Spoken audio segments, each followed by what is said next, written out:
Hello, friends. Thank you for joining us this evening. I'm your host, Zen Garcia.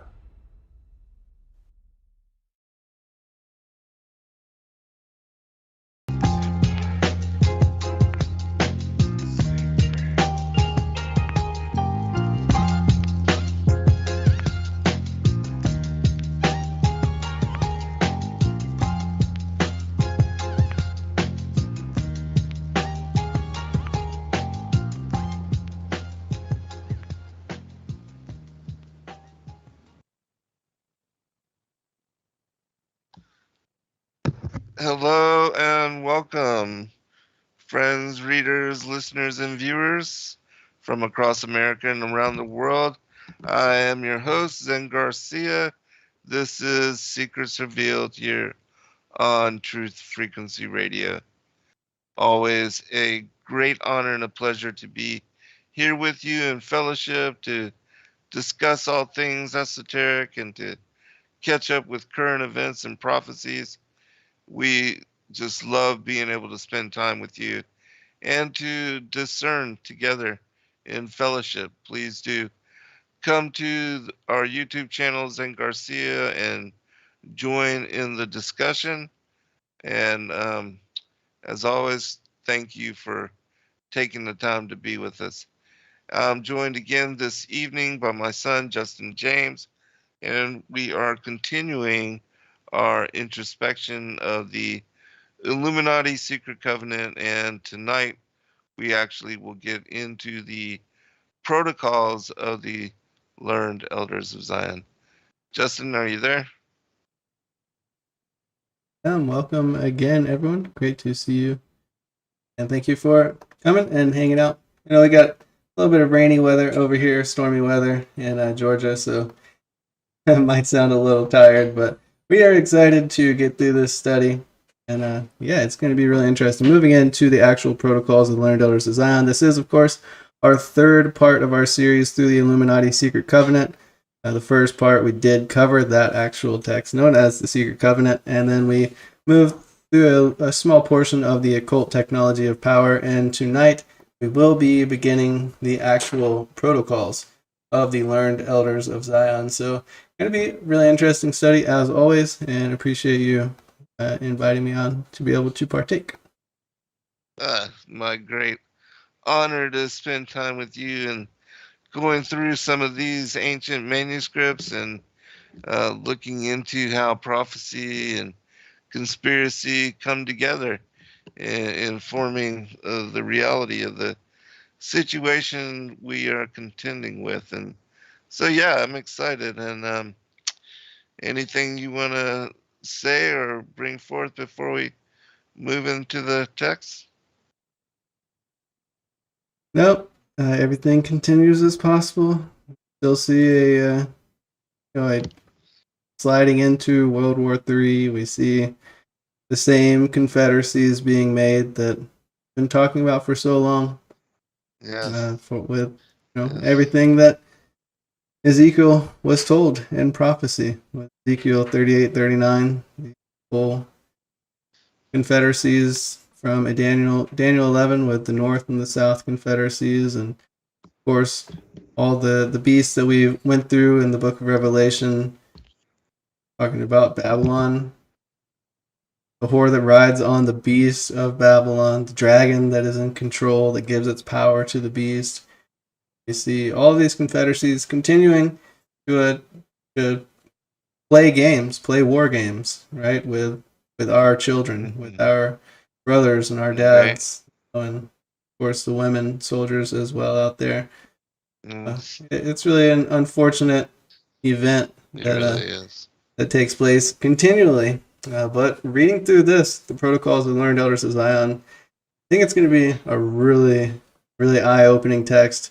If you have not read through it, and of course, even if you have read through it before, I always liken studying deep books like this with a lot of information. It's like watching a movie in the 90s. I know most of us don't rewatch movies anymore, but back then you would get a video, from Blockbuster over the weekend, and then you'd watch it like 4 or 5 times, the same movie. And every time you watch it, you get a little bit more, So same thing with this, when you read through it the first time, you're going to get kind of an overall pieces of the big picture, but the more you read it, the more that big picture comes together.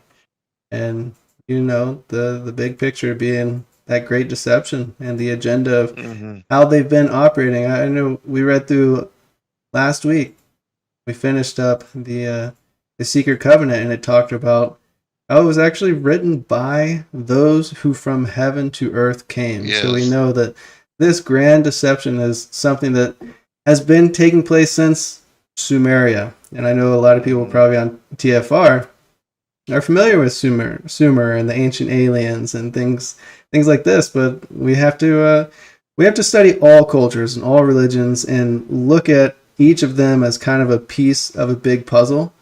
And for me, my testimony is, after studying all of those religions possible, the Bible and the texts that have come up through the Bible and were hidden by the churches even that should be part of the Bible really is the key to unlocking the mystery of history. It's the missing piece that, it's like the glue that fits everything together and really clarifies what that big picture is. And it makes it clear, along with the Book of Enoch that was found in the Dead Sea Scrolls, that there was a group of rebellious angels in heaven that rebelled against the Creator, the Almighty, infinite God, and they came to this earth. They were banished out of heaven. They were kicked out of heaven, and they were sent to the earth. And they've been operating on earth since, even before mankind was here. Right. And, right. The whole Sumerian mythology, the ancient alien mythology, it's not all wrong, right? But it's twisted in a way that the fallen angels want it to be twisted. Because they're the ones that wrote it, and they want you to believe that they are the true creators, that human beings are a servant race to them, right? And really, the great governments that have risen up throughout time, the elite empires, they have their roots from the same power that was monopolized from the beginning by those fallen angels and by their descendants with the daughters of man. Because they did have children. They were called the Nephilim, and they were called giants, back in their day. And, many people believe that those bloodlines still operate behind the scenes. And if you do really study a lot of the occultist teachings, like what we're reading through with this Illuminati Secret Covenant, it makes it clear that they still operate through witchcraft and sorcery and through demonic possessions and all of these types of things, that they speak to those fallen angel entities even to this day, and they still receive their guidance from manuscripts and from pacts and the ancient Egyptian religions, the ancient Sumer religions. They still operate in the same goals that they established 5,000 or 6,000 years ago. And we're just living at the culmination of all of these things. And the grand deception is, like we were talking about last week, it's like an iron reinforced concrete wall that makes up the box that people live in now. We always say, think outside the box, right? But that box is really hard to think outside of, because the fallen angels did gather so much power so long ago. If you study the history of governments, all the way back in Sumer, there was the first economic debt system, the first slavery system, the first kingship system, with Nimrod, of course, and even before then, from Cain, he established that first city as a man, and they have manipulated the world affairs through those big governments that they established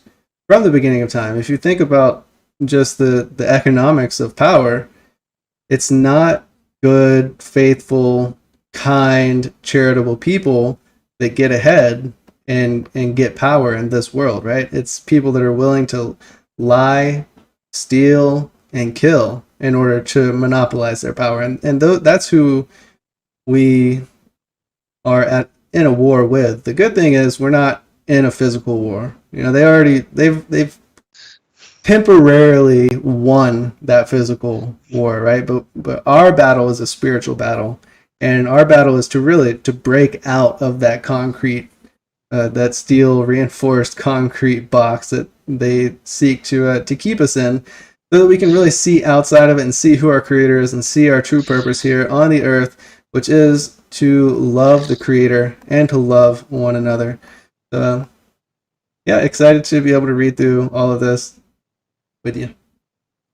Very, very well said. And you covered a lot and given us the big picture. But yeah, I think it's very important that people understand that in that secret covenant, you have it basically signed by those from who from heaven came. And we know them to be the Anunnaki, the Dragon Lords, and that they have ever since that time, before even the creation of modern humanity, been trying to enslave the pre-Adamic races and even modern humanity now. Very important. And the money system that was put into place in order to create the Ponzi scheme of economics to enslave us, that is very much in play right now, and a very important aspect of the whole matrix of control that they've established. And so we'll be going into the details of that by reading through the protocols, and I'm so excited to do it with the listening audience. I think this is going to be a very important study to uncover for a lot of people that may never have heard about it previously, and it will help people to better understand current events. So yes, let's get into it. Protocol 1, the basic doctrine. Right lies in might. Politics versus morals. The end justifies the means. Liberty, equality, fraternity, and the new aristocracy. So, verse 1. Putting aside fine phrases, we shall speak of the significance of each thought. By comparisons and deductions, we shall throw light upon surrounding facts. What I am about to set forth, then, is our system from the 2 points of view, that of ourselves and that of the Goyim, the non-Jewish people, the Goyim. So, that should point it out right there that this is Zionist. This is a Zionist agenda. This is a Zionist text. And if you aren't familiar with what Zionist is people who believe that the Israelites are the chosen people and that they have a promise that Zion in Jerusalem is destined to be given to those chosen people. And who they say now is the Jews. So, that in itself is a large history study, and we've talked about it quite a few times, but there is a chosen race that began in the city of Ur back in the time of Nimrod in the land of Iraq, which was Babel back then even. And after the whole Tower of Babel incident, people were still living there in that Fertile Crescent, and they all were still worshiping fallen angels, but there was this one guy named Abraham who started to ask, these statues that we worship, same things that you'll see if you go to India today, why do we burn incense to them? Do they have like noses? Can they smell the incense? And why do we pour drink offerings? They don't, we carve them a mouth, right? But they don't really drink anything. And why do we give them food offerings? They don't eat anything. And why do we call them our gods? And he went on the search for who the one true God is. And he was taught who the one true God is through the Melchizedek order, which was a chosen order that did precede even the flood, that was given from the first man, Adam, and through his bloodline, through Seth, all the way to Enoch, all the way to Shem, who was Noah's son, they carried forth the Melchizedek order that kept the prophecies of the Messiah, that kept the truth of who the one true creator is, and also kept the testimony of exactly what the fallen angels had done and how they had deceived mankind. So that, Abraham and his children were chosen to be the chosen race through which the Messiah would come. And afterwards, that there would be, all right, so it's a little different after the Messiah came.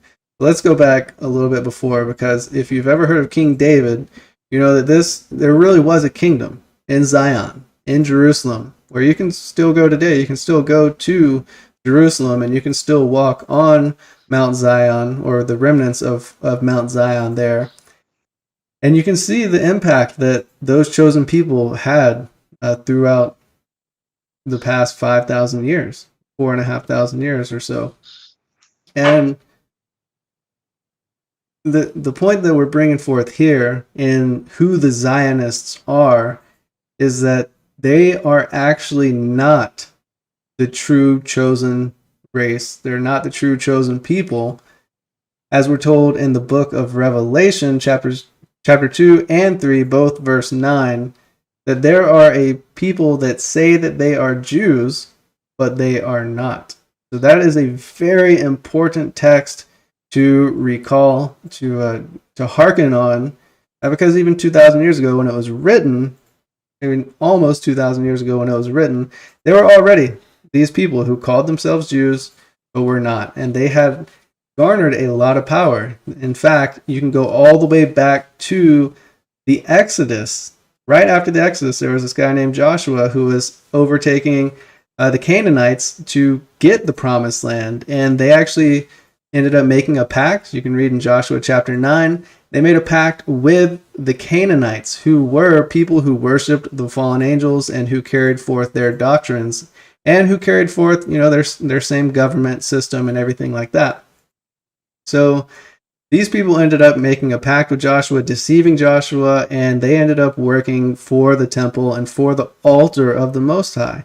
And, they worked their way up through the ranks, and eventually, with the Temple of Solomon, they ended up having a lot of power. And it's my belief, at least if you follow the traces, you can root those specific people in Freemasonry who, really hold Solomon's temple as one of their pinnacles of success in history, right? So there are these people who claim to be Jews but are not, and it's really important also to know Galatians 3, I think it's verse 28, that after the Messiah came, it does not matter what bloodline you come from. When you confess with your mouth the Lord Jesus, or the Lord Yahusha, the Messiah, the Christ, and you confess with your mouth him, and you believe in your heart that he rose from the dead through the power of the infinite creator, you are grafted into that chosen bloodline. You are given a part of the inheritance, and you yourself become an Israelite. You yourself become part of that promised people who will one day reign in Zion. The true Zionists, the true people who have an inheritance in Zion. These people who now call themselves Zionists are not true chosen people unless they confess faith in the Messiah, which they do not. But all right, so now that we've gotten through that little history lesson, I know that most of you have probably already heard all of this, right? But for those who haven't, you got a little bit of an overview there. And it is a really great history, and it's important to note who those people that John talks about in Revelation 2:9 and chapter 3, verse 9.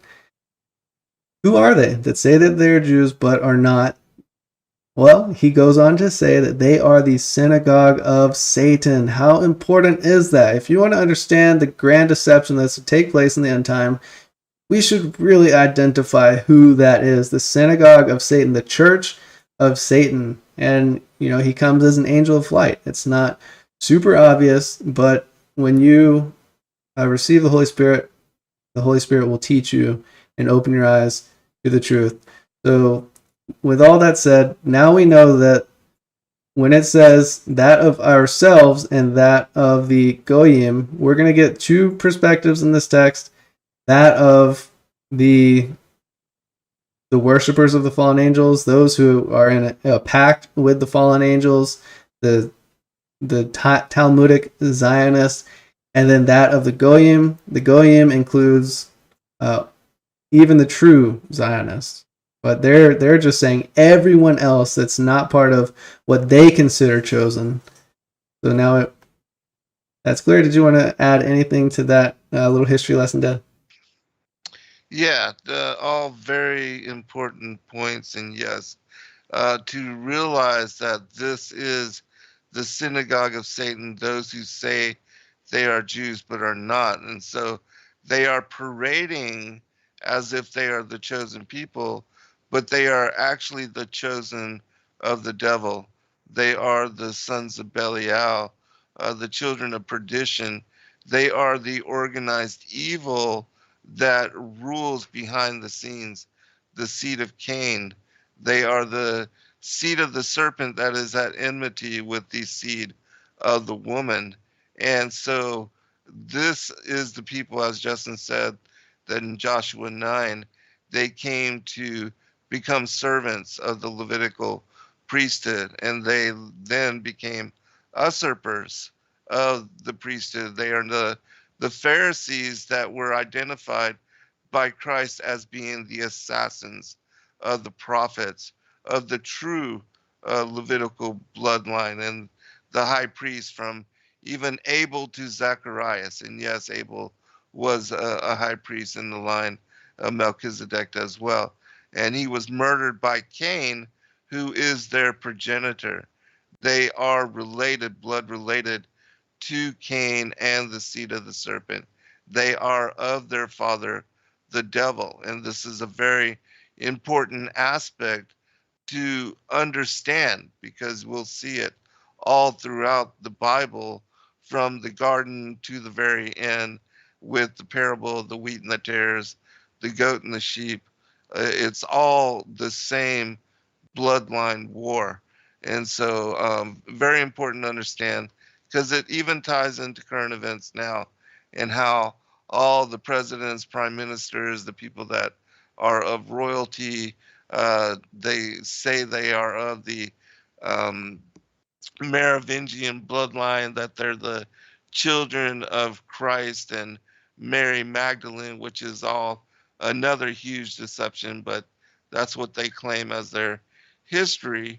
And it's all a deception to give them authority. Again, it's a synagogue of Satan, those kind of teachings. And so very important to understand that as we move through this, because it's the Talmudists, Jews, and the Zionists that rule and sit on the thrones again of all the countries of the world. They are the Freemasonic orders, the secret societies, the mystery schools that do everything like Oz behind the mask, behind the curtain. And so they're the ones that do the handshakes and hide everything in plain sight, and that are the ones that slaughter the masses, and put the chemtrails in the air, and poisons and shots and all that kind of stuff. So which we already read about that in the Secret Covenant. But yeah, let's continue forward. Right. Yeah, and we just have a couple minutes before our first break. I do want to take the opportunity to give a shout out to everybody that's joining over on TFR Live. What's going on, everyone? And everyone, of course, joining on the YouTube live stream over at youtube.com/Zen Garcia. Welcome. It's so good to see you all. And I am catching up with the chat, and I appreciate all of your all the things that you share over there. Definitely learn so much from everyone.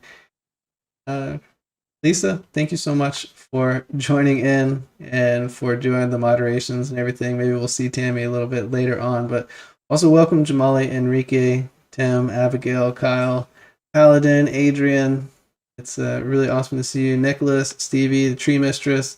Thank you so much, everybody, for coming and hanging out and participating in the chat. Lionel Mendoza outside the walls with Yahuwah. Hallelujah. So good to see everybody. Jimmy Jones.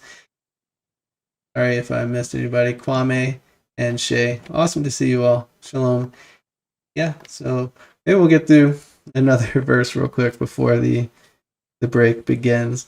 So, verse 3, it must be noted that men with bad instincts are more in number than the good, and therefore the best results in governing them are attained by violence and terrorization, and not by academic discussions.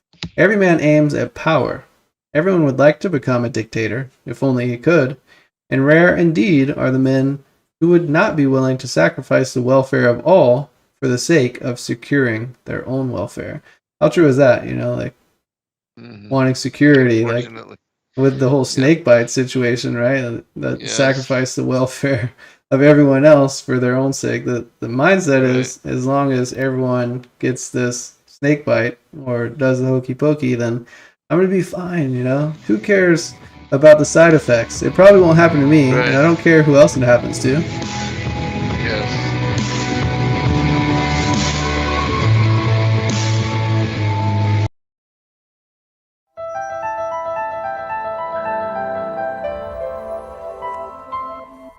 As a bookstore for truth seekers, it's our goal to make ancient manuscripts which were once held captive by secretive institutions available for public consideration. In our generation, where wisdom has increased, as Daniel the prophet foretold, we have access to many of the testimonies our early church brethren were. All right, welcome back, everybody, and we will continue on and see if we can make it through some of these protocols. Justin?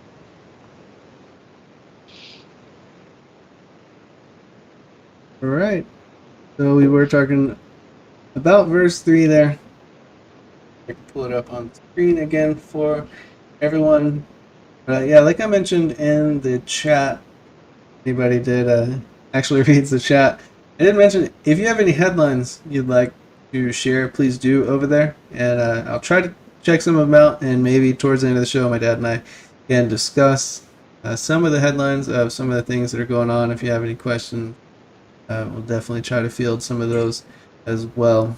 Yeah, we're talking about, it says, every man aims at power. Everyone would like to become a dictator if only he could, and rare indeed are the men who would not be willing to sacrifice the welfare of all for the sake of securing their own welfare. You see this with gun control. You see this with jab mandates. It's the same thing, right? People are so willing to sacrifice the security or the opportunity of everyone for security, for their own personal security. With the whole gun control thing, I cannot believe that it's even really a discussion. It's just in the Constitution in America that you have the right. I don't know why people think that if you take away people's rights to own weapons, that criminals are going to obey those rules. Criminals don't obey laws. That's why they're criminals. Right. It's not legal for anyone to do the evil things that have been done. It just happens because there are criminals, and whether or not they ban weapons, like, criminals get their hands on them, and do bad things. Yeah. It just makes it easier for criminals to, commit crimes too when people aren't able to protect themselves, or because even though we have every day these events happening, which there's always some weirdness behind that as well, but there's hundreds of stories that are not reported about people protecting themselves.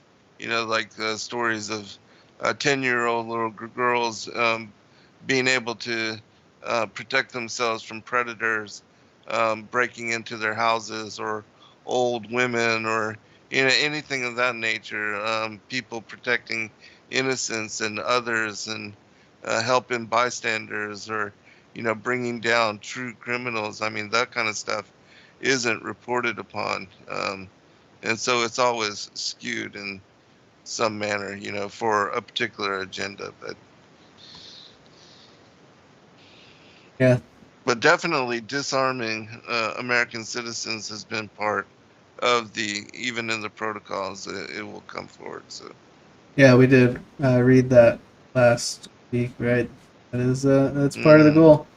Yeah, like what was yes, mentioned there by Husky Fan, they said all historical mass in past genocides, all the big genocides of the past, it happened after citizens gave up their weapons. So right, history repeats exactly. itself, and maybe That's right. maybe it's a good thing if we don't do that.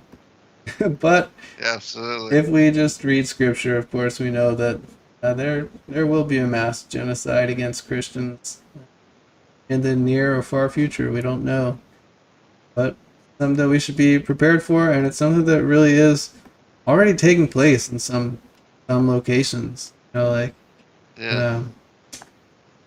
I saw a headline recently. There was in Nigeria.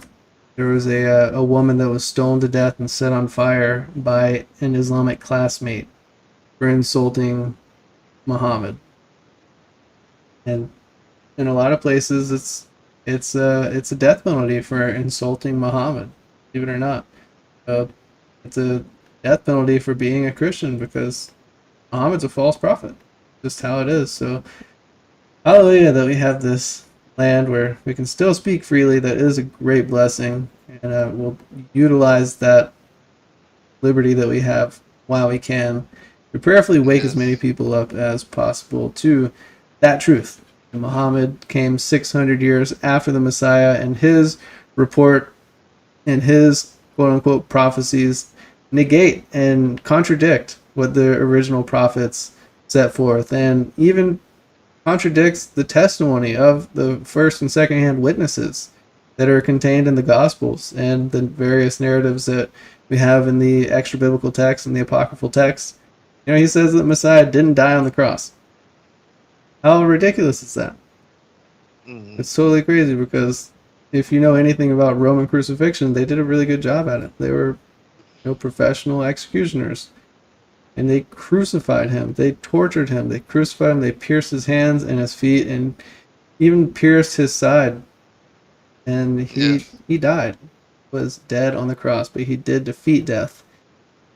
Because of course, death And that's cannot very much hold the documented. creator. Yeah, and Yeah. that is a historical fact. That is the life of the Messiah, the life, death, and resurrection of the Messiah is the most well documented Most. occurrence in all Exactly. of history. And not by a slim margin, by a gigantic margin. It is the most discussed, most written about, most documented and detailed event in all of history. So it's Yes. you know speaking as a former atheist of Undeniable 19 fact. years, it's something that you just can't deny it if you really research it for yourself. All right, but Right. shall we continue over here? Yes. That's it. All right, it says in verse 4, what has restrained the beasts of prey who are called men? What has served for their guidance hitherto? In the beginnings of the structure of society, they were subjected to brutal and blind force. Afterwards, to law, which is the same force, only disguised. I draw the conclusion that by the law of nature, right lies in force. Okay, so when we read through this, there is a lot of interesting ways that they write things, and it's kind of difficult to read and understand exactly what they're talking about sometimes. But what you can derive from this is that it says the law is the same brutal and blind force that is the structure of society. The law that we have today is a force that is being utilized. Yeah. The law of nature is the survival of the fittest, and so we know that they are, of course, labeling themselves the most fit and the chosen ones, and that's why they have the right, the divine right, they claim, to decide the fate and destiny of humanity and to make the choices for the masses because we're too dumb and ignorant to, handle that kind of responsibility for ourselves. So, Hmm. Yeah, it's interesting. The whole democratic system started all the way back in Greece, right? And I forgot to make hmm this point earlier when we were talking about the history of Sumer. You can trace back the root of all government systems back to Sumer, and you can trace our government back to the United Kingdom. In America, if you're over in America, you can trace our government back, the political influence at least, back to the United Kingdom, the Roman Catholic Church, to Rome, and Rome, of course, from Greece, and they all worked with Egypt, right, to get their whole concept of government and authority, and that from Egypt it goes all the way back to Babylon and Babel and Sumer. It's all this the same thing. It's just kind of evolving throughout time. And Greece was the first democracy, and now we still have that same type of government now, that they've just been perfecting this type of government to be able to control and manipulate the masses. And as we've read for a long time, they just kind of give liberties as they see fit that are convenient for them, and they take ones away that are inconvenient. They have this authority. They have a monopoly over the power of governments, right?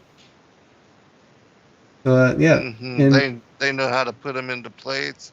They know how to manipulate them. They know how to utilize, as they said, men who, will sell out everybody else and put those kind of people in positions of power, and then utilize those kind of representatives to rule over the masses and to control everything in democracy, which is mob rules.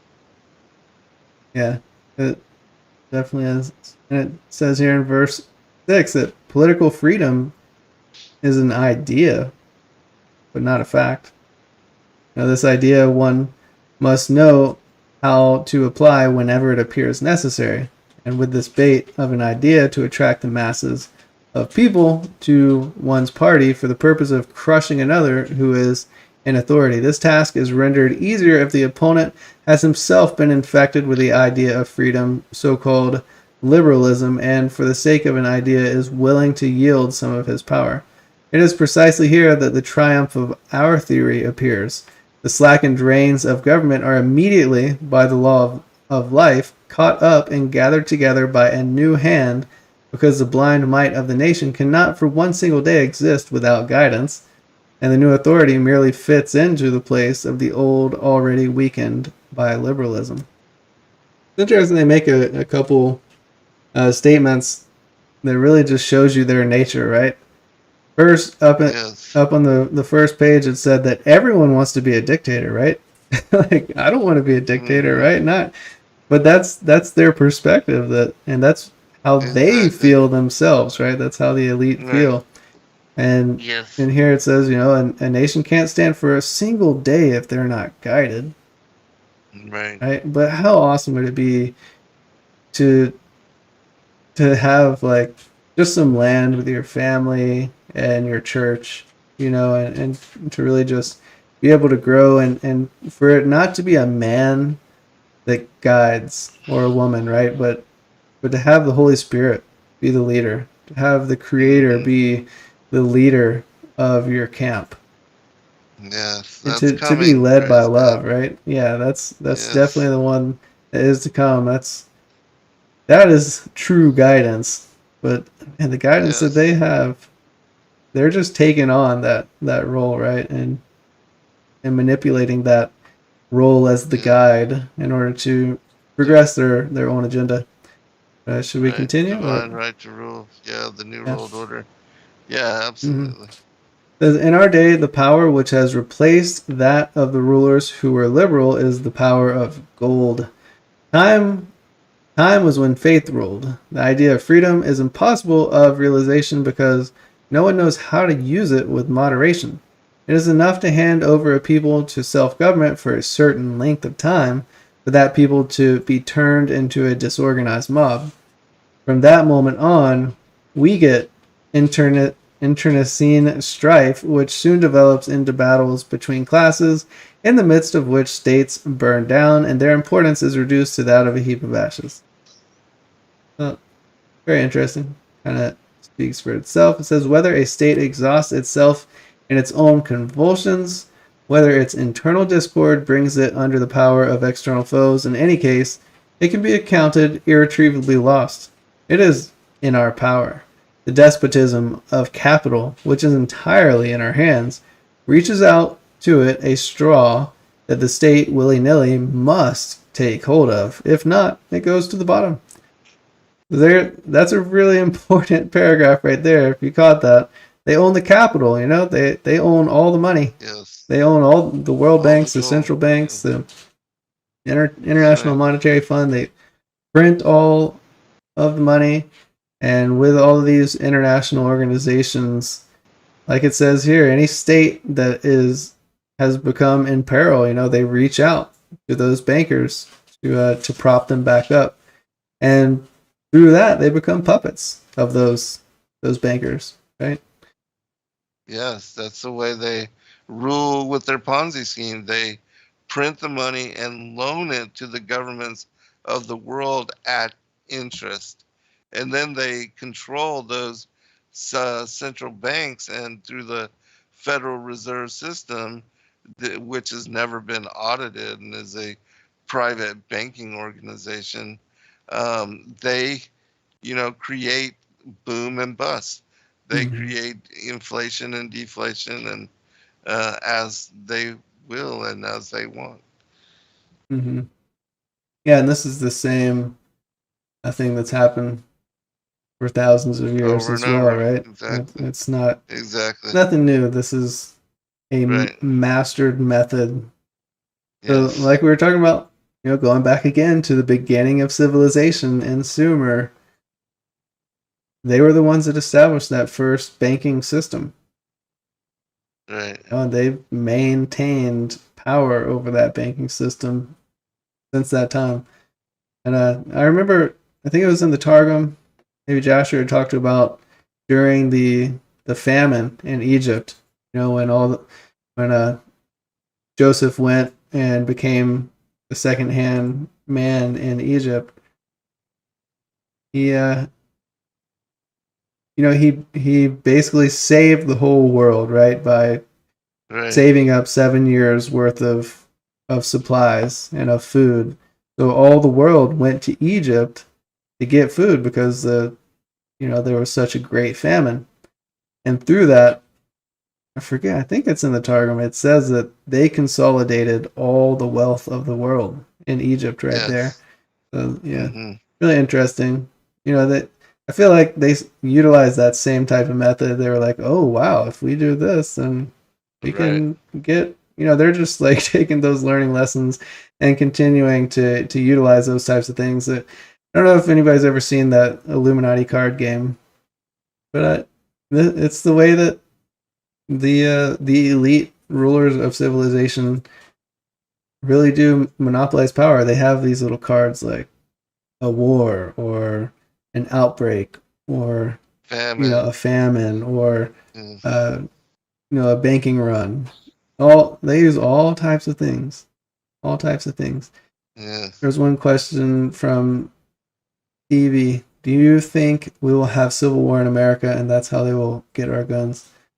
If there was civil war, well, first off, I think if they ever came for people's guns, I think that there would be a civil war that would break out. But yeah, there very well could be a civil war before that. But I don't really know. I don't think there are enough people. I don't think that people have the capability that they used to be able to really like connect and like become a big mob or an organization that would be willing to fight for the left or right. They would be silenced, right, through social media, or they would be reported and locked up before they were ever able to do anything about it. I think that the people in control of the system, the only way that there would ever be a civil war is if they wanted it, and Wanted to it create definitely it. seems like they're prepping for it with the whole Yeah. division agenda that's been taking place in the Yeah. past few years. So, who Yeah, knows? they It very they well are could be. definitely. I mean, I think there's a civil war going on right now between the left and the right, and that all these shootings and all of that is escalating and hyping it up, and they are definitely coming for our guns. And as we've been telling people, Christians and patriots are the targets, and it doesn't matter what, because I think Americans now are too complacent and in large part not too stupid almost to organize to, as you say, to motivate and to do like the whole thing that they did in January 6th, where they went out on the Capitol. I think they learned from that as well that you can't attack government buildings because there's going to be repercussions that could cost you the freedom of your life. But anyways, but that doesn't say that if the media, the propaganda, and also if the powers that be, if they want to hype up and create something, they can do it. It doesn't even have to really be happening. But they can make it believable just by continuing to show whatever they want to show. It could be some Hollywood setup, just like the moon landings. I mean, they can create reality just by um, writing up a script and Mm-hmm. playing it out. Yeah, you never know what's real in media these days. Right? You No. just never know. Yeah. Um, let's see. I had a couple more questions. Shay Cheney said, "Is there a Melchizedek we can run to and hide?" There absolutely is, and he's sitting at the right hand of the Father in heaven. And just know that your prayers, when you pray the Messiah's name, your prayers are taken up and they're offered as an incense before the throne of the Most High, and He hears and He does respond according to His will. We might not have a physical refuge, but that's not what's real even for us. The physical realm is a temporary realm. The eternal realm of the Spirit is where the Creator is currently reigning, and there will become a physical realm in which He rules and reigns shortly enough. So we have a promise and a future, and in His promise, that's where we can run to and hide, and in Him where we can find our refuge and our comfort during these times of uncertainty. Just hold on to that promise. That's why in 1 Thessalonians 4, we were told, we talked about last week, that to comfort one another with the words that at the sound of the last trumpet, the dead in Christ will rise first. And so shall we, which are alive and remain, rise and join them in the clouds. And so shall we ever be with the Lord. And that will be an incorruptible body. Will be changed in the blink of an eye, in an instant, from this corruptible flesh, the temporary flesh, into the eternal. Amen. Yeah, Tammy said, Zen, what do you think about the ones that are supposed to be able to have special abilities at the end of days? Do you think it's going to be possible? Yeah, I think that there are people like that even now, and that there's many people that are standing themselves up to become the watchmen and the watchwomen. And I think that the people that are in the chat are part of that movement. You guys are the holders of the secrets. I mean, even to be unlocked from the matrix, that's a special privilege and also a special burden in that we then have the responsibility of sounding the alarm, of blowing the shofar and warning others. And for the rest of the world, that means almost like you're going to be labeled as lunatic fringe, and you're going to be outcasted, blacklisted amongst your family and your friends and cohorts and people that you work with and your peers. And it's unfortunate, but that's the way that it is. You think about all of the prophets and the patriarchs and those that Jeremiah sounding the warning, telling people to repent. I mean, this is Jonah. It's happened over and over where the prophets have been given a duty to tell the truth, and it's not especially appealing to the masses.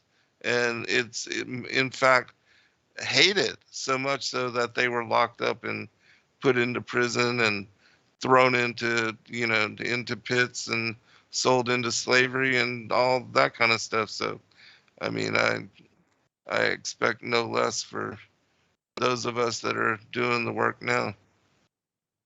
Mm-hmm.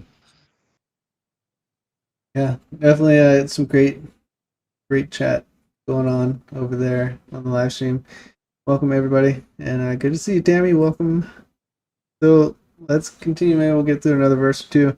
So, should anyone of a liberal mind say that such reflections as the above are immoral, I would put the following questions. If every state has two foes, and if in regard to the external foe it is allowed, not considered immoral to use every manner and art of conflict, as for example to keep the enemy in ignorance of plans of attack and defense, to attack him by night or in superior numbers, then in what way can the same means in regard to a worse foe, the destroyer of the structure of society and the commonwealth, be called immoral and not permissible?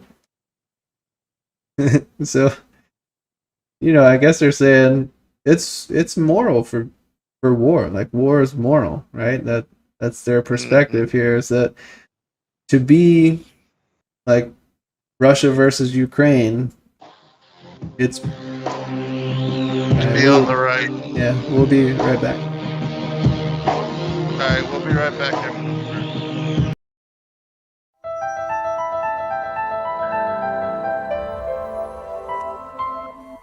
As a bookstore for truth seekers, it's our goal to make ancient manuscripts which were once held captive by secretive institutions available for public consideration. In our generation, where wisdom has increased, as Daniel the prophet foretold, we have access to many of the testimonies our early church brethren were persecuted for preserving. After being hidden for centuries,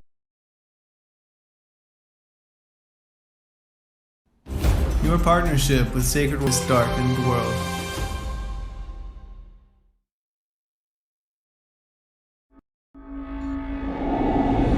Many truth seekers are constantly studying alone. But there is a place where we can come together. The Digital Readers Club is our online ecclesia meant for those who've forsaken churchianity but still want the closeness of a family to study with. Join us every Saturday at 7 p.m. Eastern Time to put together the puzzle pieces of truth scattered throughout the ancient scriptures.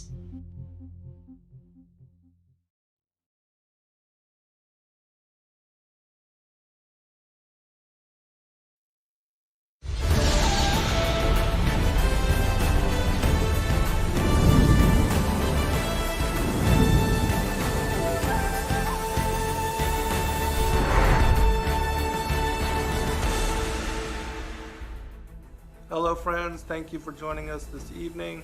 I'm your host, Zen Garcia. This is the Truth Frequency Radio Network. TFR. Truth Frequency Radio.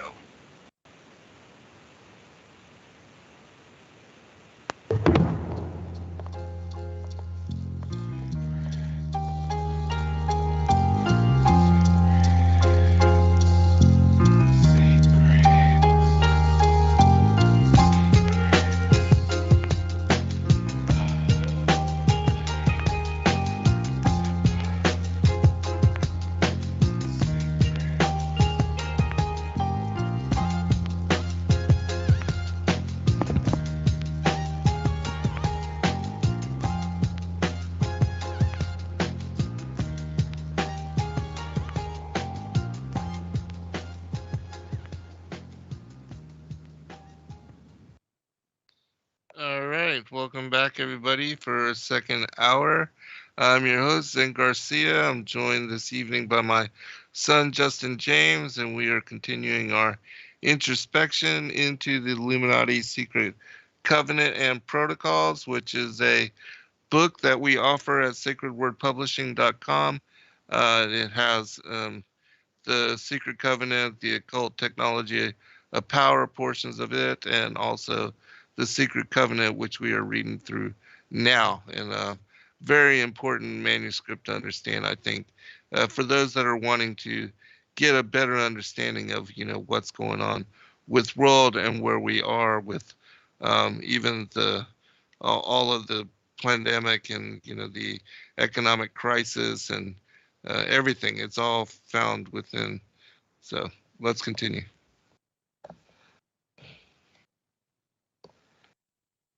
Right, let's just finish talking about verse 9. And, they're basically saying that it's permissible and moral for a large external enemy to make war against a state, and, with overwhelming numbers or with greater technology or whatever. And they're basically justifying their own manipulation of currencies and all the other things that they do. They're saying they should be justified to be able to make war in their own way. You know what I mean? They're saying it's justified for Russia, a large nation, to attack Ukraine, right? That's their perspective. That's what this book is saying. It's justified because they're just states, and that's what states do. They're making war. The bigger one is going to bully the small one until the bigger one takes over, but then they're calling themselves the worst foe. They're saying they're even worse than big military states. Right. They're the destroyer of the structure of society and the Commonwealth. And they're basically trying to justify that they're righteous in doing so. That shouldn't be condemned. Mm-hmm. I guess that's from their perspective, right? We can do whatever we want, and like it said at the beginning, the ends justify the means, right? Right. But who's going to benefit from the ends of what they're doing, right? Oh, we'll find out. So in verse 10 it says, "Is it possible for any sound, logical mind to hope with any success to guide crowds by the aid of reasonable counsels and arguments, when any objection or contradiction, senseless though it may be, can be made, and when such an objection may find more favor with the people whose powers of reasoning are superficial?" Whose power of reasoning are superficial? "Men in masses, and the men of the masses, being guided solely by petty passions, paltry beliefs, traditions, and sentimental theorems, fall a prey to party dissension." So let's just stop right there. And it says they fall prey to party dissension, like the whole abortion issue. Right? It's clearly divided, right? If you're a blue or left wing, you support abortion. If you're right wing, you don't support abortion, right? But why can't somebody on the left just recognize abortion is killing babies, killing unborn babies? Right. Yeah. It's because there's the human mentality of bandwagoning. When everyone that thinks like you believes in this one thing, you fall prey to that. You fall prey to that same mindset. You fit in that box. It says this hinders any kind of agreement, even on the basis of a perfectly reasonable argument. So the perfectly reasonable argument that a child is its own human being. It has its own blood type. It has its own heart. It has its own heart. Even at, I think it was 10 days or 10 weeks, or maybe 10 weeks is when when you can feel things. Sure, you can probably feel things before, but your central nervous system is basically complete at 10 weeks, to the point where you're not just going to reach in and cut up a fetus without it feeling pain. It's literally, there was a testimony of an abortion doctor that was performing an abortion, and then when they stuck up the whatever the scalpel, or not the scalpel, I don't know what they use or what they call it, but they stick something into the womb that basically cuts up the child, like crushes their skull, and they pull the pieces out. And when they stuck this thing in, the child was like scared and like pushing away from this foreign object that was now like trying to grab a hold of it. And of course, I'm sure that if you look on the what's it called, the sonogram that they do, of course, the children feel that you're killing a living being. That's not the mom that you're killing. You're killing a baby that's inside of the womb. Our daughter was alive before she came out of the womb. She was who she is from the moment of conception. Our son is alive right now inside Joy's womb. And now I think in California they're trying to make it. They've basically made it to legal to like kill your child up to 2 years old. What? So they're not, if your child happens to die, they aren't going to investigate it. They're going to write it off as SIDS, or write it off as some, what? That's insane. And it's basically, it's crazy. Yeah, I read about it a while back, and then somebody visited over the weekend and was talking about how they actually passed that over in California. I thought it was totally crazy when I heard it, that they're basically just not going to investigate infant deaths anymore because they think that people should have the right to over the life of their children, to kill them. That is to literally insane. Kill them. I mean, that's the civilization that we live in, and there's actually people that support that. It's really crazy. It's crazy. Yeah, it's really a devastating thing, and it's unfortunate because I know a lot of people who are even like Christians, right, that identify as left wing, and then you ask them about these things, and it's like they just don't think about it. They're just on the bandwagon. Whatever my representative thinks. To choose. Right, it's women's rights. They always put that political candy out there to make it seem sweet, but that's the label. A woman's got a right to decide about her own body. Right. Yeah, and murdering her baby. Yeah. They don't label it like that though. Oh, that's not what this is about. It's a woman's right to choose. Yeah, it's really a devastating situation. I know the judgment is and vengeance, the Most High. So, absolutely. All right, so let's carry on. Did I finish off? The party dissension which hinders any kind of agreement, even on the basis of perfectly reasonable argument. Every resolution of a crowd depends upon a chance or packed majority, which, in its ignorance of political secrets, puts forth some ridiculous resolution that lays in the administration a seed of anarchy. The political has nothing in common with the moral.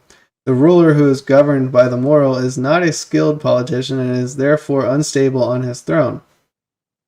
He who wishes to rule must have recourse both to cunning and to make-believe. Great national qualities like frankness and honesty are vices in politics, for they bring down rulers from their thrones more effectively and more certainly than the most powerful enemy.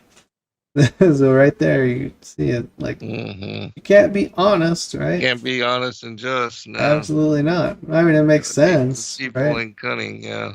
Of course, because they're doing a lot of bad things in politics, and if they tell the people what they're actually doing, it reminds me of that George H.W.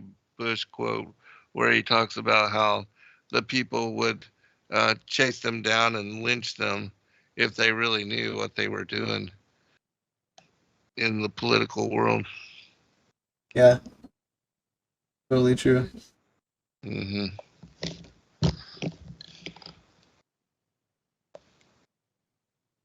It's like you said, I think it's similar to like Freemasonry, like up in the higher levels. They don't tell the lower levels what exactly they're doing. Right. Exactly. Such qualities must be the attributes of the kingdoms of the Goyim, but we must in no wise be guided by them. So apparently, they say that there are some kingdoms that they have not totally gained control of yet.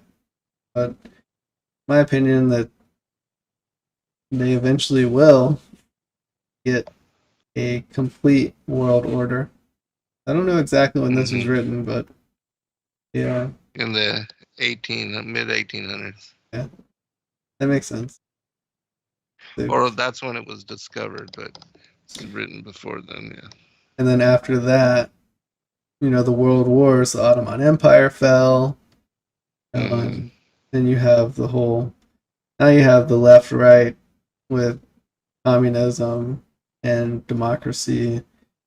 But I think that at this point, there's basically nowhere that hasn't been conquered by the big bankers.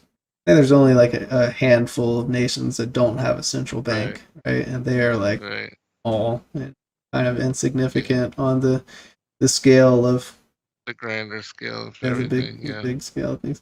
So, all right, moving on. It says, "Our right lies in force." The word "right" is an abstract thought and proved by nothing. The word means no more than give me what I want in order that thereby I may have a proof that I am stronger than you. So this really is. It's crazy that they think that there is no right and wrong, right? That there is there is no morality, right? Yeah, like you said, right lies in might. Like whoever's stronger, they're the one that decides what is right and what is wrong. Exactly.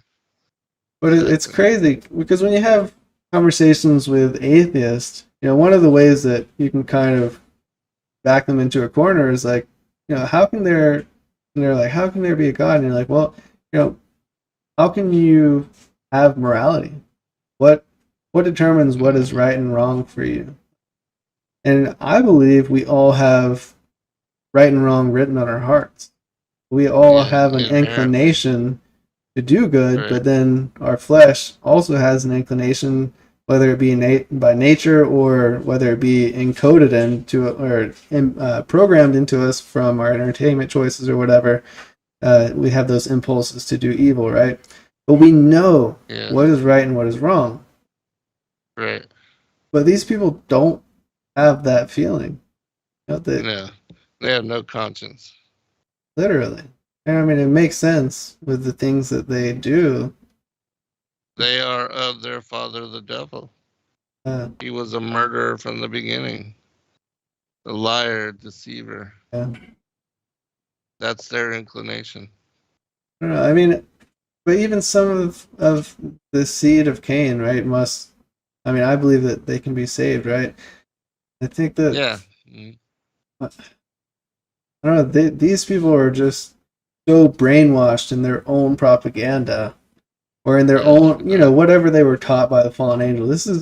You're reading the deception that the fallen angels told them and also how they are deceiving the world and gaining control over the world. But it's interesting to see the perspective that they have, that they've inherited from Satan, who was the leader of the fallen angels and who started up this whole war against the Most High and against his true believers and the true inheritors of Zion. But yeah, it's really interesting. I don't know. I just can't imagine that people don't know what's right and wrong. But unless you're deceived into thinking there is no right and wrong. And I guess that's the real danger with atheists these days. If they're taught, and that this is something that is really being pressed, and I think it's called determinism, determinism is like a really popular philosophy these days, that there is no right and wrong. Like whatever happens is it's just going to happen. It was meant to happen this way. They believe there's no free will, there's no free choice. You only do what you've been, you know, encouraged to do by the events that's happened before you. Like you don't actually have a choice in the matter. Like murderers, they just are acting on what was, fed to them as a child, or in any situation. They don't have any real blame. That's just what happened.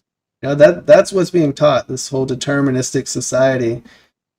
And I think that it's really popular in like Silicon Valley and with the elitists, maybe even people who don't know that they're part of the elite system. But in the education system and the indoctrination system, the universities, this is a new concept that I suppose has a root way back when, and it's really just getting liberal-minded individuals of our time, the atheists of our time, they're starting to say, you know what, I don't actually have a morality.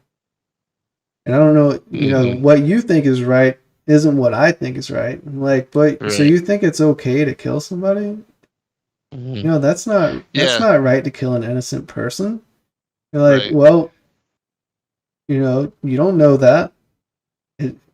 If I was led to do something, or if somebody killed an innocent person, like they were led to do that based on the events that happened before them, and they don't have any guilt. So they're building this society that has no regret, and really, like you said, just no consciousness. And I guess in the scriptures it says that they'll be given over to a reprobate mind. The people who don't believe in the creator, that have, I think everyone can tell that there's a creator if you use any logical thinking at all. There's clearly like an infinite being that sustains all of everything. Yeah, this reminds me of Scientology, because in Scientology, they teach that because they're like, they're supposed to be the smartest, the awakened, or the awoke, or whatever, that it's their duty to help people with disabilities, and people that are like in persistent vegetative states, or that have lives that they believe are not qualified to really live, that it's their duty to help those kind of people to end their lives. And that's why they support what's called the Final Exit Network, which is a euthanasia group, and these kind of things. And if you look into Scientology, you'll see that there's been a lot of people that have been killed by Scientologists, and it's all in supporting this agenda, which L. Ron Hubbard writes about in some of his books on Scientology. There's this website called Why Are They Dead? And even the whole Terry Schiavo, where she was she was starved and dehydrated over 13 days because it was proven, or supposedly it went to the Supreme Court, and her husband said that she would not want to live like that. And he had promised her that if she were ever like that, that he would help her to, to basically die. And which was a lie, because she was a Catholic and didn't believe in committing suicide. But anyways, they went against her family and the family's right to take care of her, and they basically put a law into place that was, judicial murder. And then they removed her feeding tube and terminated her over the course of 13 days. And now this is a law, and it's taking place in many of the, the hospices across the country, in all these long-term care facilities. Like the elderly are, instead of being given, food and sustenance, now they're being put into comas, and their food and their liquids withdrawn. And this has now become an agenda, and it's taken place everywhere now in America. It's unfortunate, but it's set into place. It's a precedence now, and it's I wonder how terrible. many people like pressure their elders, and how many elders feel pressured Right. to do that.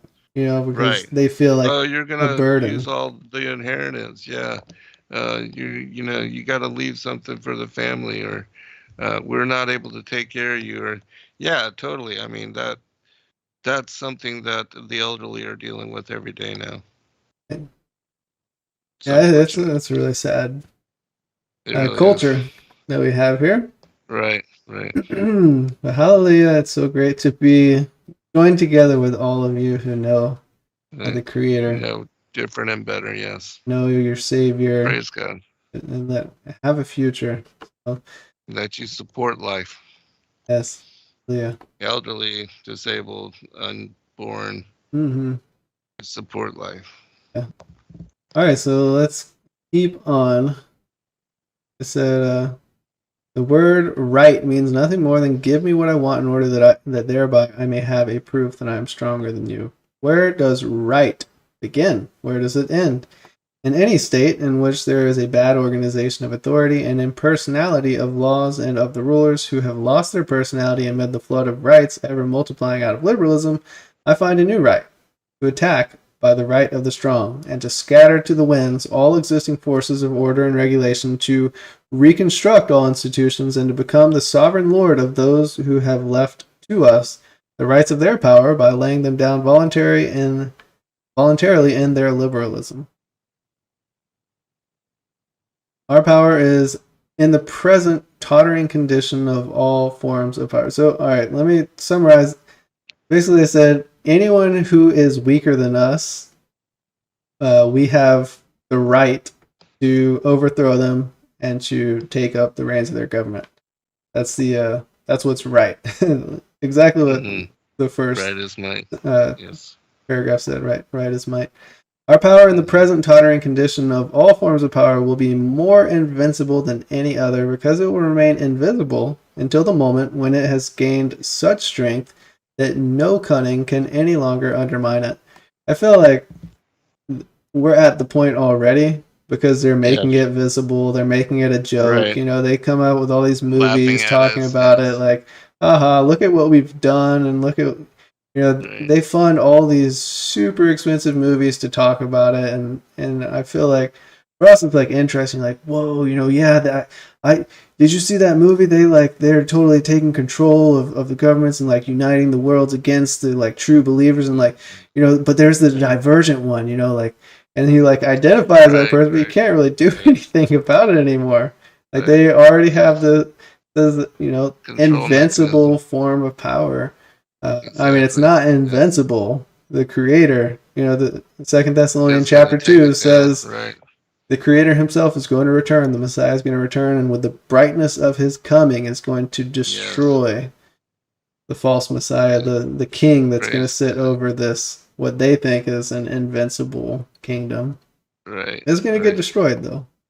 And trust in God. that. Yeah, love wins. The stone that the builders rejected. Yeah.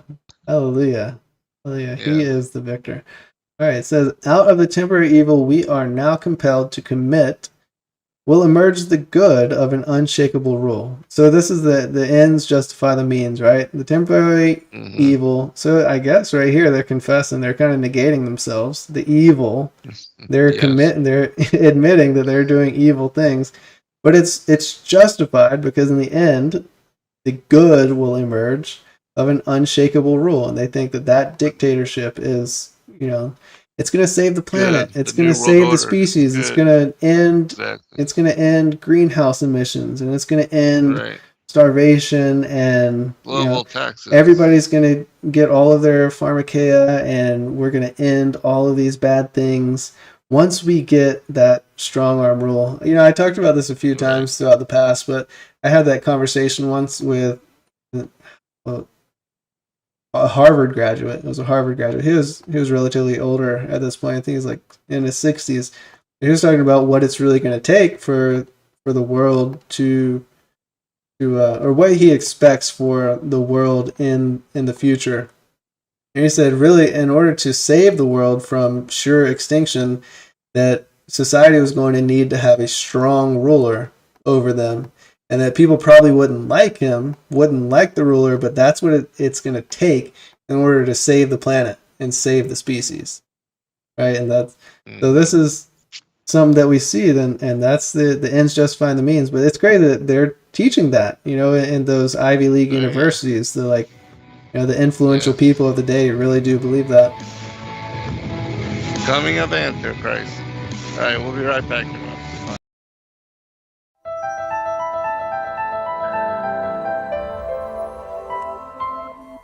As a bookstore for truth seekers, it's our goal to make ancient manuscripts which were once held captive by secretive institutions available for public consideration.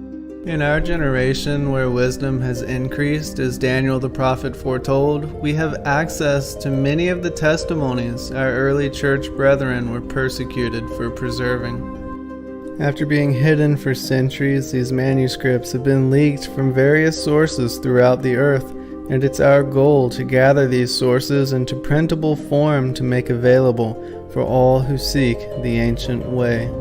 If you're looking to deepen your studies of the biblical narrative, find these ancient manuscripts and more at sacredwordpublishing.com.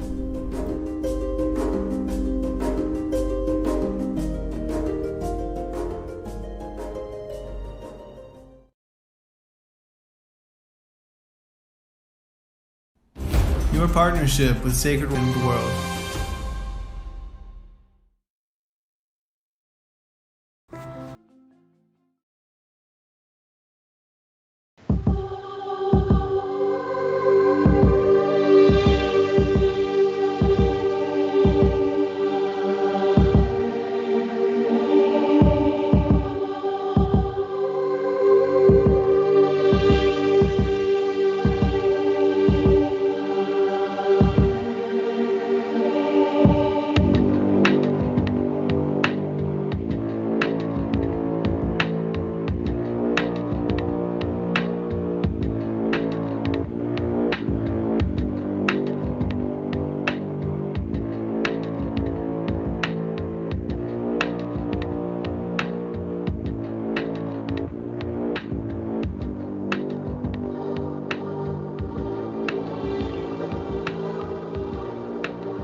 All right, welcome back, everybody, for a final segment. Let us continue, son, so we can make it through at least the first protocol. All right, and moving pretty quickly today. Already got through 15 verses, 16 verses. Yeah, that's a record for us. I think doing pretty well. All doing right, pretty well, yes. Before us is a plan in which is laid down strategically the line from which is blind, senseless, and unreasoning force, ever at the mercy of a suggestion from any side. So, that's important to understand. Like we were talking about, somebody asked if there would be a civil war earlier, right? The might of the mob, they say, is blind, senseless, and unreasoning, right? Even if people were to try to join together these days, but inside the good intelligence agency, there's this like rogue organization that's really like working from the inside to do all of these bad things like terrorist attacks and stuff like that. Yes. And it's like the good guys' job to like overthrow the bad guys, and like they always in the movies they're trying to portray the good guys as like superior and the ones that are winning. But the fact is that actually, if you really follow the things that have happened in the past, all over the world, we support the uprisings forward as leaders of the mob without bringing the whole nation to ruin. But that's interesting. They quoted the Messiah, the blind leading the blind, and they'll fall off a cliff, right? Yeah. Right. Yeah. Very interesting there that they would do that, but. Keep going. Only one trained from childhood for independent rule can have understanding of the words that can be made up of the political alphabet. A people left to itself, i.e., to upstarts from its midst, brings itself to ruin by party dissensions excited by the pursuit of power and honors and the disorders arising therefrom. Is it possible for the masses of the people calmly and without petty jealousies to form judgment, to deal with the affairs of the country, which cannot be mixed up with personal interest? Can they defend themselves from an external foe? It is unthinkable for a plan broken up into as many parts as there are heads in the mob loses all homogeneity and thereby becomes unintelligible and impossible of execution. It is only with a despotic ruler that plans can be elaborated extensively and clearly in such a way as to distribute the whole properly among the several parts of the machinery of the state. From this, the conclusion is inevitable that a satisfactory form of government for any country is one that concentrates in the hands of one responsible person. Without an absolute despotism, there can be no existence for civilization which is carried on not by the masses but by their guide, whosoever that person may be. Maybe Nimrod, right? Mm-hmm. Or the Right. pharaohs who were Yes, descendants of exactly. Nimrod. Or the Caesars, Right, the Caesars, or as crazy as they are. right, or Zeus, or Satan. Yes. Right. The Yes. mob is savage and displays its savagery at every opportunity. The moment the mob seizes freedom in its hands, it quickly turns to anarchy, which in itself is the highest degree of savagery. You know, of course, because they believe civilization is you must be civilized. You must be part of the civilization. They think that they are the greatest good of all time, right? They think that they are the good. They think that they are the saviors, that they're doing Divine right to a rule. good thing. I think that making this new world order and putting their king on top of it is going to save everything. Yeah, they call him the King Despot. Right? The despot It's, king. Yeah, Yeah, definitely. that lets you know. You can definitely see the Revelation 13 And coming, Antichrist, yeah. unfolding through that point. Once the image of the beast is set up and the mark of the beast is enforced. Let's see. Behold the alcoholic animals, bemused with drink, the right to an immoderate use of which comes along with freedom. It is not for us and ours to walk that road. The peoples of the Goyim are bemused with alcoholic liquors. Their youth has grown stupid on classicism and from early immorality into which it has been inducted by our special agents, by tutors, lackeys, governesses, in the house of the wealthy, by clerks and others, by our women in the places of dissipation frequented by the Goyim.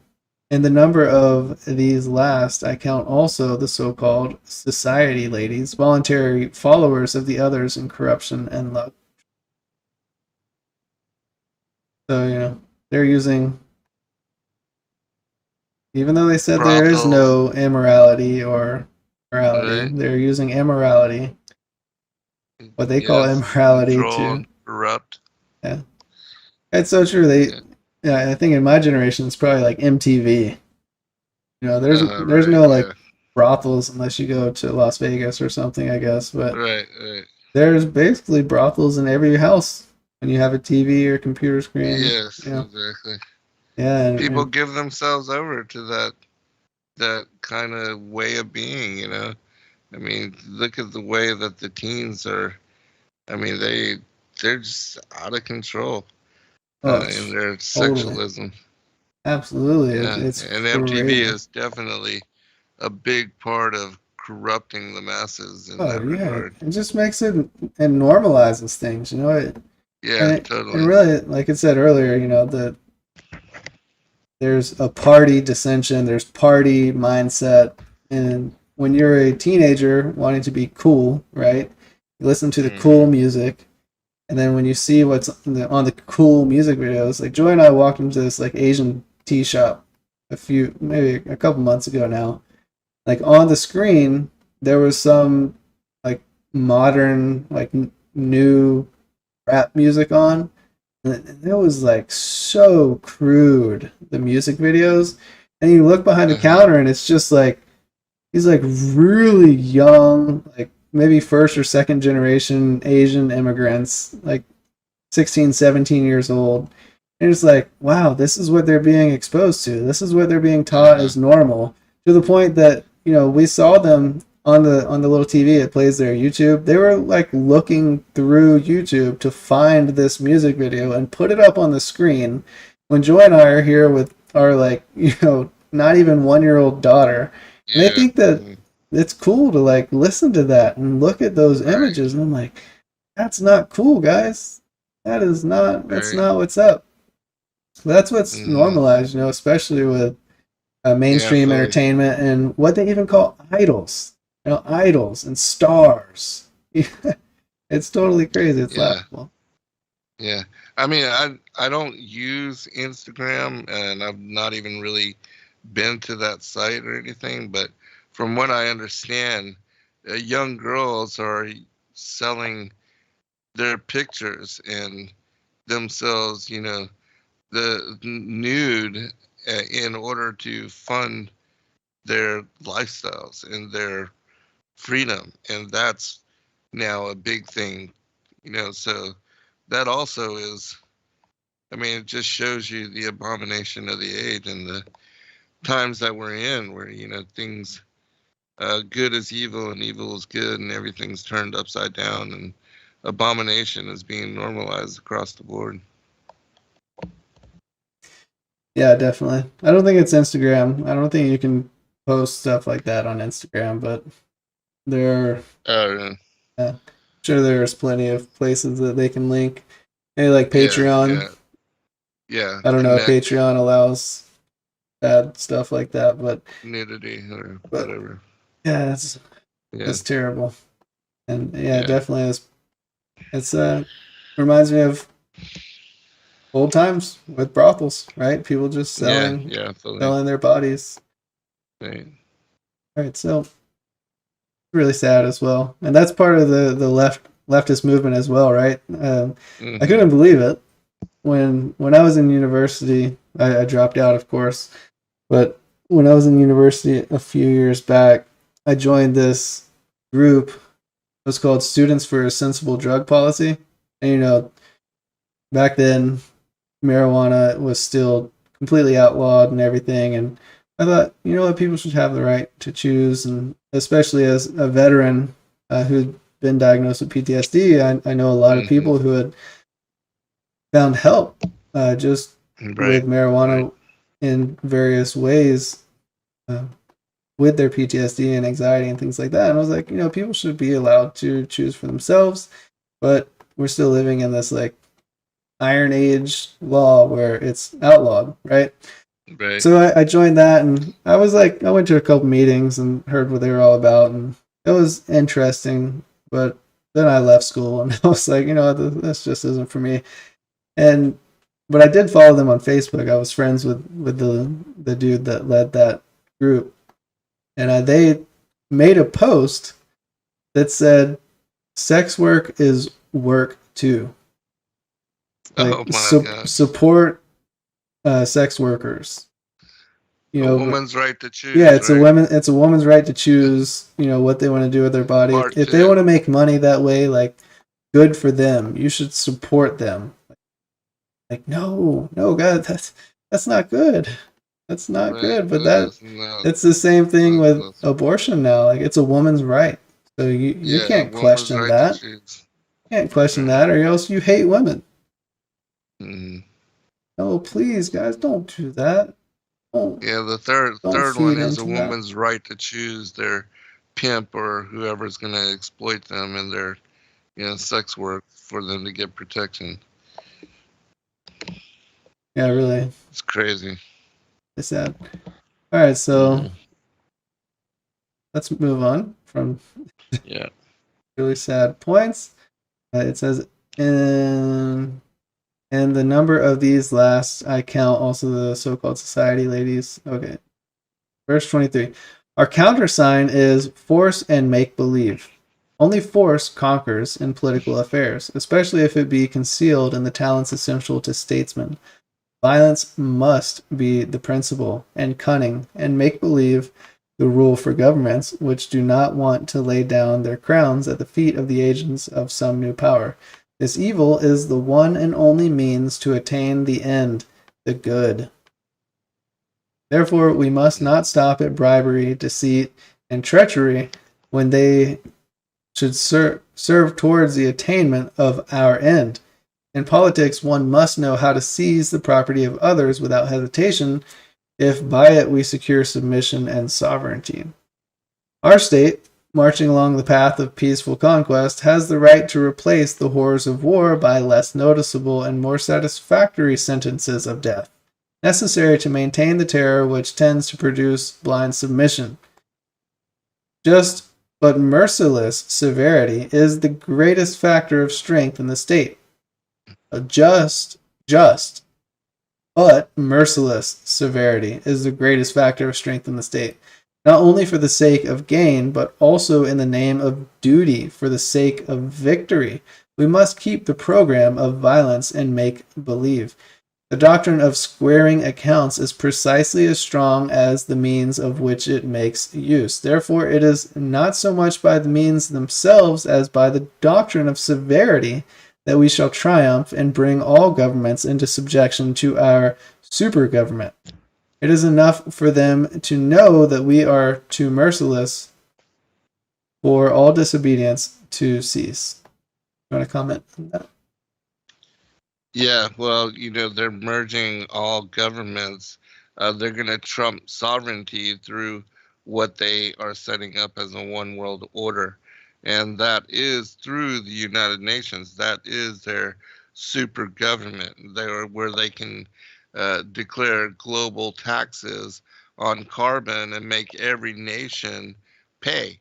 And it's also the institution, even though it's not just and it's not moral in any manner to solve the affairs of nations or to prevent war. The United Nations has been not in any idealistic way been utilized properly in the manner that they declared it would be used with its creation, but it's really an extension of the strong arm of the elite to impose their will, their divine right to rule, and to rule with impunity over the whole world. And that's why, Christ told us that unless the days were shortened, there should be no flesh left. Because when they are able to secure this one world order and put it into place and bring forth their Antichrist, what they're talking about as far as having a king despot to rule over this type of government, they can slaughter the masses at will, disarm us at will. There will be no ability to rebel against their intent and their purposes. And we already see that they are declaring Christians and patriots as the enemy. So, the writing is on the wall. It's just a matter of them taking it to the next step, which this is already falling into place. Yeah, definitely. Thaddeus said in the chat, how long will these final days last, though? Yeah, we don't know. We did in our Revelation study 7 years for talk about the tribulation and 3.5 for the Great Tribulation. Right. But it's the 7 years.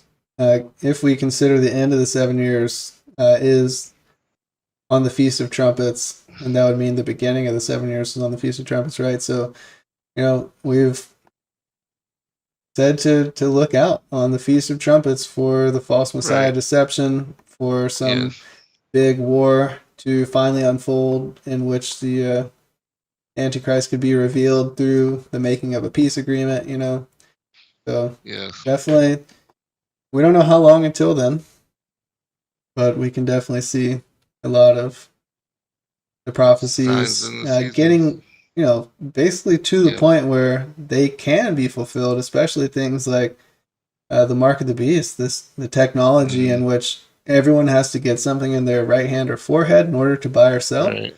Like that technology has never existed before. I know some people don't think it's technology at all, don't think it's a microchip or anything like that, but I think it seems pretty plausible that it's not just a spiritual thing, that it actually is something that is received, an actual implant of some sort with the body machine interface like Elon Musk is working on, where all of our information will be stored on a microchip that's connected to some super computer that's connected to what's written here, the super government, and if you're blacklisted, you can't do anything, or if you haven't received that mark, like how many stores these days are like, oh, we don't accept cash, we only take card.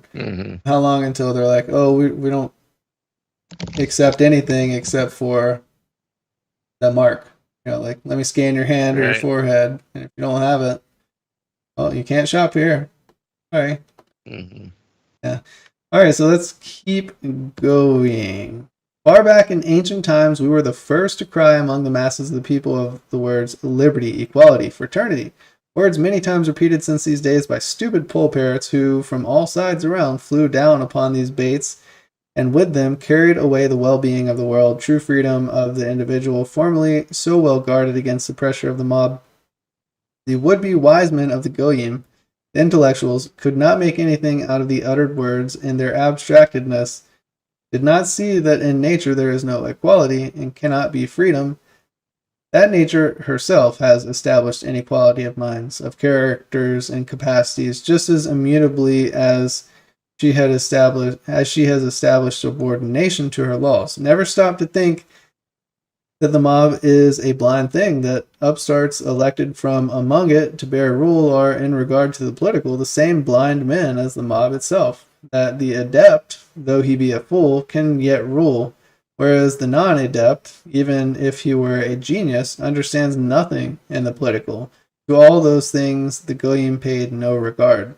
Yet all the time it was based upon these things that dynastic rule rested. The father passed on to the son a knowledge of the course of political affairs in such wise that none should know it but members of the dynasty, and none could betray it to the governed. As time went on, the meaning of the dynastic transference of the true position of affairs in the political was lost, and this aided the success of our cause. I guess, after time of the pharaohs and stuff, that's right here is when they moved on to democracy, right? With Greece. Right. They just evolved, right? Illusion of freedom. Yeah, and liberty. Right. Right. Yeah. Interesting. So it says, in all corners of the earth, the words liberty, equality, and fraternity brought to our ranks, thanks to our blind agents, whole legions who bore our banners with enthusiasm. And all the time, these words were cankerworms at work, boring into the well-being of the Goyim, putting an end everywhere to peace, quiet, solidarity, and destroying all the foundations of the Goya states. That's interesting. Democracy, maybe even through the Catholic Church, kind of uprooted all of, the Goyim, as they call it, the Goyim just being all the nations of the world, right, other than the home nation, I guess, that they would call Israel, right? That was destroyed in 70 AD and taken over by Rome. It lives on through Rome. Right. I guess their form of government has risen through all of the Goyim states, from east to west, north to south.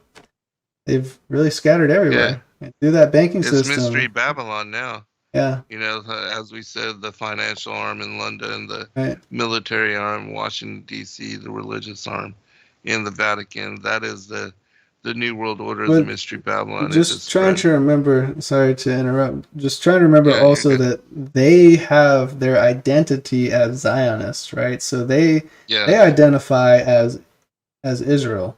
Like, the Israel that was destroyed, right? The Israel that had fallen away from the Most High, that had pierced the Messiah, that crucified their own Savior. They identify as that Israel. They don't think that they pierced their Savior, right? They think that the Savior was.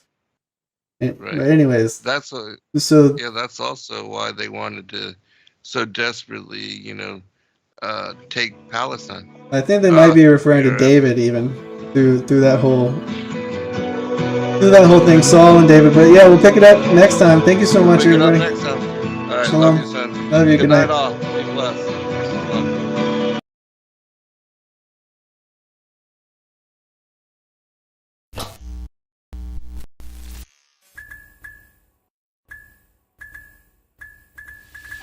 Thank you everybody for joining us for this video and this broadcast. We appreciate all of you and thank you for your patronage.